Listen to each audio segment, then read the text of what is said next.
Good morning, everyone. I'm Zia, and this is Chasing the Moon RV. For those of you who don't know, I'm a senior solo female traveling in a 1994 camper van with my dog Charlie, and we have been across Canada and down into the United States.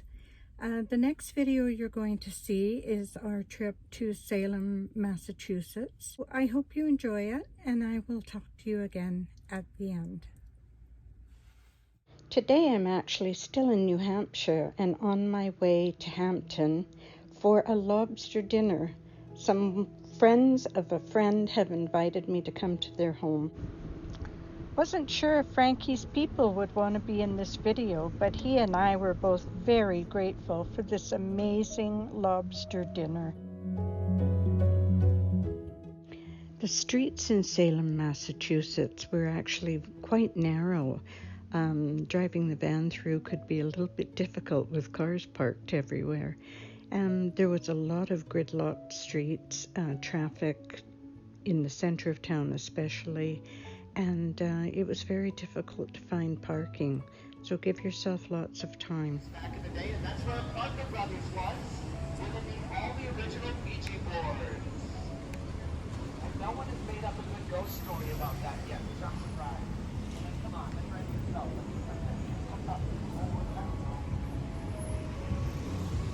Okay, we have our map book. And we are in Salem, which, as you can see, it's a very warm day today, but it was cool enough to leave Charlie.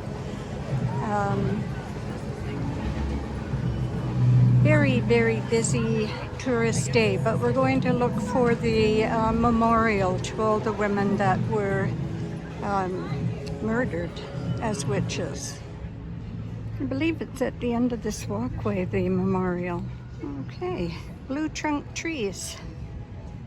Why?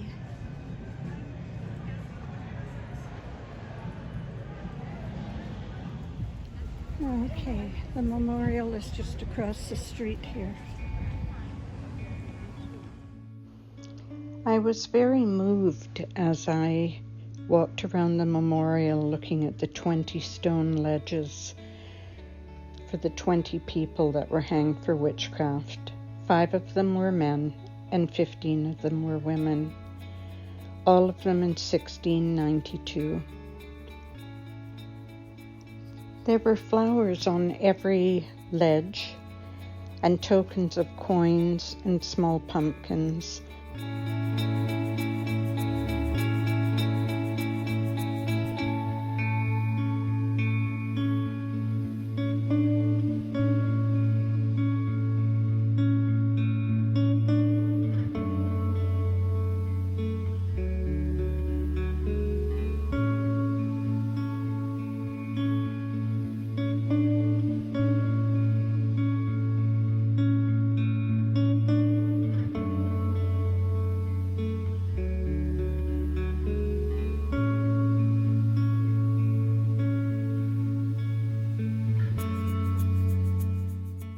On several of the ledges, I actually found notes that had been left by people that were expressing their sorrow over what had happened to these poor souls, and also from generations that had come much later looking for them.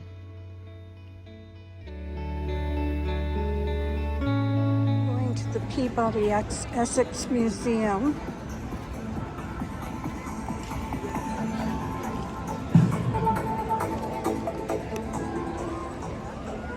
It's a little scary. One unscheduled and unexpected delight in the Peabody Essex Museum was the 200-year-old Yin Yu Tang House.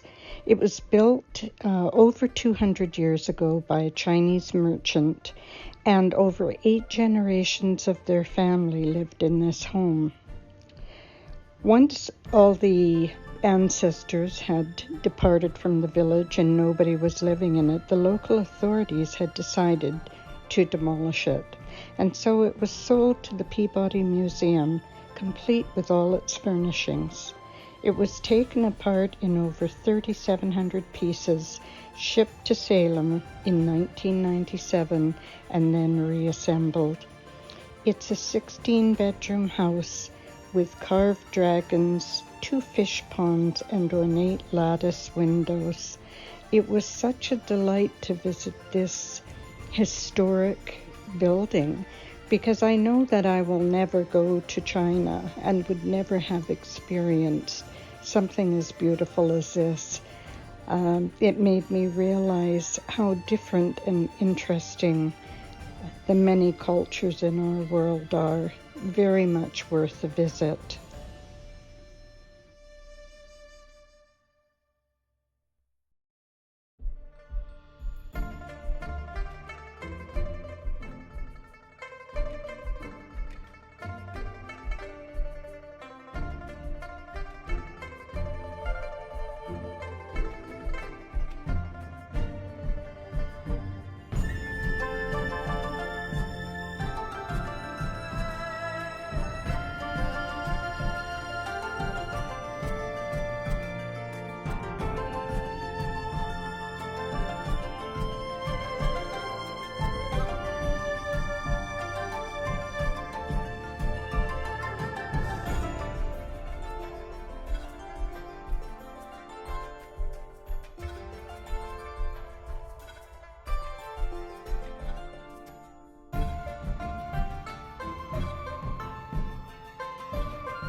The Witch House was the home of Judge Jonathan Corwin, and is the only structure still standing in Salem with direct ties to the Salem witch trials of 1692.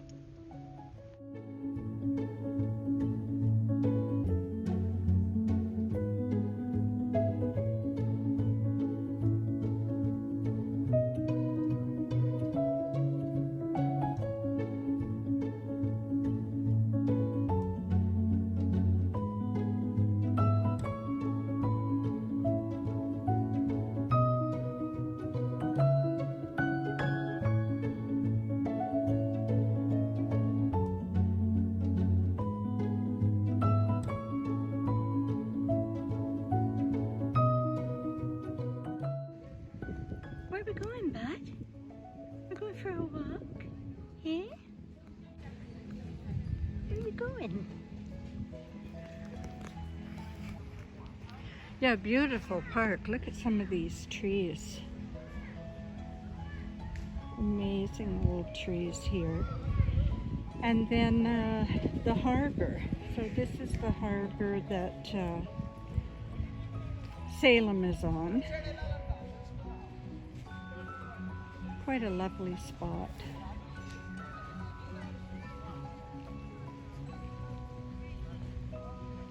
Very picturesque. It's a lovely day here today too.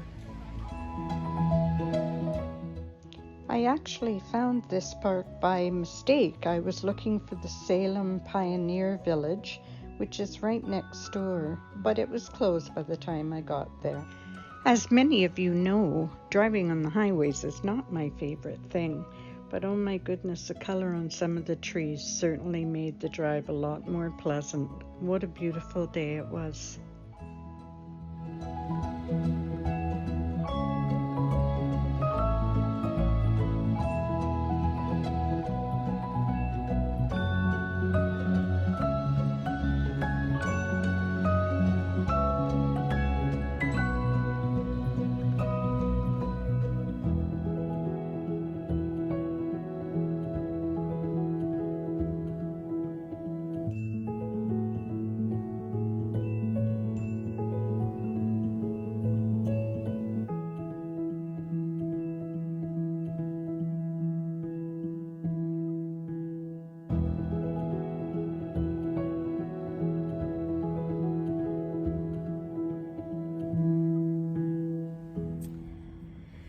Well, by the end of my little tour around Salem, I have to say it's a beautiful town.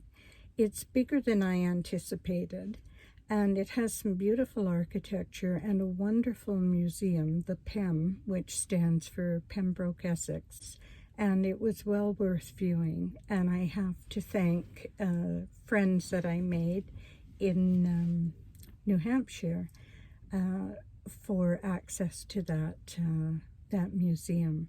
There were several other exhibits that I had wanted to see, but as the day progressed, it got very, very warm, and so I had to get back to Charlie and didn't get to see all of the other exhibits.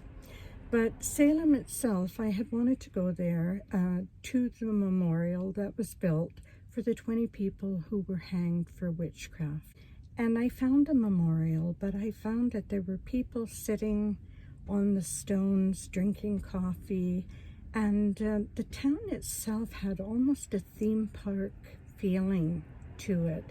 There were lots of women and children running around in witches' hats, all different colors, shapes, and sizes, walking tours with costumed men with megaphones talking about ghosts and witches and macabre things and events. And although I understand, I'm sure that it brings an awful lot of money into the town, this tourism, witchcraft tourism. There were three museums. One was the Witch's Dungeon, but the only things in there, or in that particular museum, was a beam of wood from the original cell or dungeon where they were kept before they went to trial. And I actually didn't go into any of the museums because the reviews I read were not very good. You know, it was mannequins dressed in period costume with voiceovers, recreating the trial, and yeah, so I don't know, somehow I found that the history of the horror that happened to those people had been lost, and it had been turned into a fun family event. I'm sure that, you know, if you were there with young children and it was sort of like a pre-Halloween adventure, I do understand all of that. But for me personally, I found it disappointing.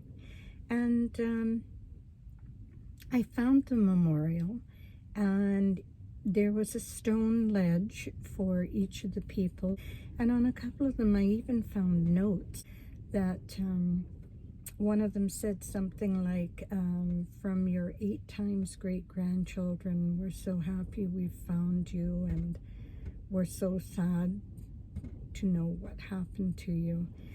And you know, I thought about myself. So a few years ago, quite a few years ago, I was going to Dominion Herbal College and studying to be a chartered herbalist. And I thought, if I'd lived in Salem in 1692 and had those interests, I probably would have been one of the women hanged.